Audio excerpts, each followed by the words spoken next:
रविवार को संगीत की धुनें कुछ फीकी सी लग रही थी। इंडियन आइडल जैसे रियलिटी टीवी शो को अपने सपनों में साकार होते देख बड़े हुए कई लोगों के लिए यह खबर एक गहरा सदमा थी। साधारण पृष्ठभूमि से उठकर पूरी समुदाय के लिए आशा की किरण बने प्रशांत तमंग का नई दिल्ली में निधन हो गया। 43 वर्षीय प्रशांत तमंग का दिल्ली स्थित उनके जनकपुरी आवास में हृदय गति रुकने से निधन हो गया। खबरों के अनुसार दिल का दौरा पड़ने के बाद उन्हें द्वारका के एक अस्पताल में ले जाया गया, जहां उन्हें मृत घोषित कर दिया गया। कैबिनेट मंत्री रेखा आर्य ने अल्मोड़ा के कटारमल स्थित ऐतिहासिक सूर्य मंदिर में आयोजित सूर्य पर्व मेले में हिस्सा लिया। यह आयोजन पौष माह के अंतिम रविवार को प्रतिवर्ष किया जाता है। इस अवसर पर कैबिनेट मंत्री रेखा आर्य ने कहा कि पर्वतीय क्षेत्रों में लगने वाले सभी मेले हमारी संस्कृति व विरासत के प्रतीक हैं। उन्होंने कहा कि सड़क व अन्य सुविधाएं बढ़ाने के बाद से कटारमल सूर्य मंदिर धार्मिक पर्यटन का बड़ा केंद्र बनता जा रहा है। उत्तराखंड में कड़ाके की ठंड ने लोगों की दुश्वारियों को बढ़ा दिया है। लोग ठंड से बचने के लिए अलाव का सहारा ले रहे हैं। वहीं हिल स्टेशनों में मौसम खुशनुमा बना है। सुबह शाम कड़ाके की ठंड के बाद दिन में गुनगुनी धूप का लोग लुत्फ उठा रहे हैं, जबकि सड़कों पर पाला पड़ने से हादसों का खतरा बना हुआ है। पहाड़ों की रानी मसूरी में इन दिनों मौसम बेहद खुशनुमा बना है। दिन के समय हल्की धूप और साफ मौसम का पर्यटक जमकर आनंद ले रहे हैं। प्रधानमंत्री नरेंद्र मोदी ने रविवार को कहा कि आजादी के बाद गुजरात में सोमनाथ मंदिर के पुनर्निर्माण का विरोध करने वाली ताकतें अब भी सक्रिय हैं और भारत को उन्हें हराने के लिए सतर्क, एकजुट और शक्तिशाली बने रहने की जरूरत है।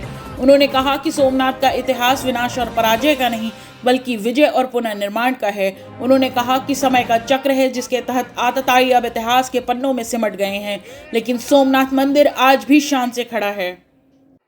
विध्वंस के स्मरण के लिए नहीं, ये पर्व 1000 साल की यात्रा का पर्व है। साथ ही ये हमारे भारत के अस्तित्व और अभिमान का पर्व है, क्योंकि हमें हर कदम पर, हर मुकाम पर सोमनाथ और भारत में अनोखी समानताएं दिखती है। जैसे सोमनाथ को नष्ट करने के एक नहीं अनेकों प्रयास हुए, दुष्प्रयास हुए, उसी तरह विदेशी आक्रांताओं द्वारा कई सदियों तक भारत को खत्म करने की लगातार कोशिशें होती रही, लेकिन न सोमनाथ नष्ट हुआ और न ही भारत नष्ट हुआ। गुरु गोरक्षनाथ महाराज की और अध्यात्म का संगम जय। देखने को मिलेगा।